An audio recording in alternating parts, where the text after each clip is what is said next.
morning sir, ako dahil si Jonathan L. Bautista. So karon mag-walk around check ta sa van. So karon before ta mag-walk around check, so dapat naka 2 meters sa van. So karon ato nang liputan ang van. 360.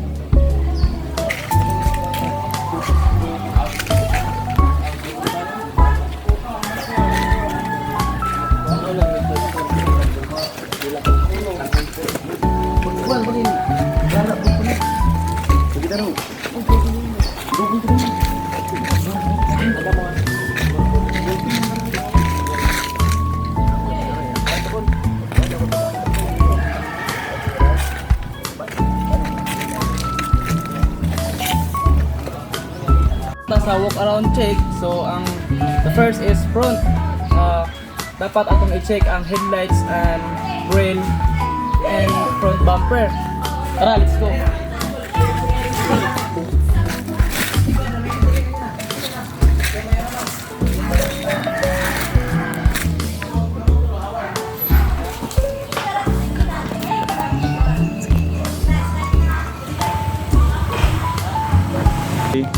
Then manaman ta sa headlights. So sa ta sa front grill and bumper.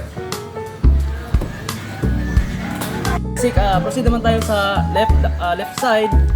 Check doors and side mirrors, tires.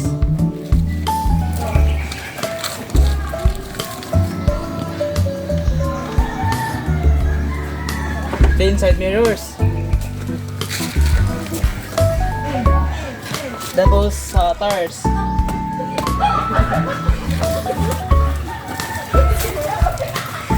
Then sa back naman tayo sa tires. Okay. Let's proceed the rear. Dapat atong i-check ang tail light.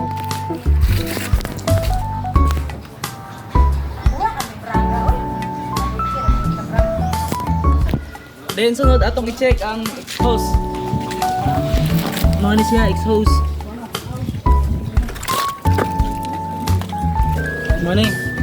Then sunod, try na padayon ta sa rear bumper.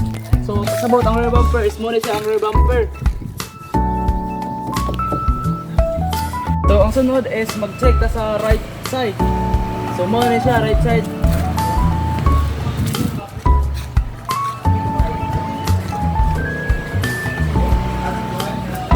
Then side mirrors right, tires.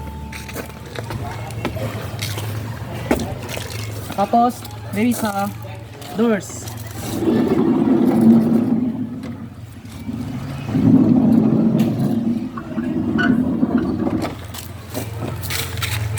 Then dira naman tayo sa back tires.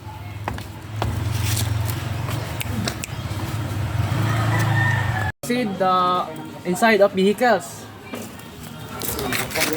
So muna siya ang coolant, sir. Muna siya ang coolant. So now, mo-proceed ta tapos atong i-check og nabay mga leaking ang kaning kuan sa mga oil. So hopefully wala unta. So karon atong tan-awon ang dashboard. So muna siya ang dashboard. Dashboard na siya. Tapos ang warning lights is muna siya warning lights. Ani. So now let's proceed the seat belt. So muna siya ang seat belt. Muna siya ang seat belt, tapos ang horn is muna siya. Then ang wipe niya is mauni. Ug mo to sir, daghang salamat. Thank you for watching.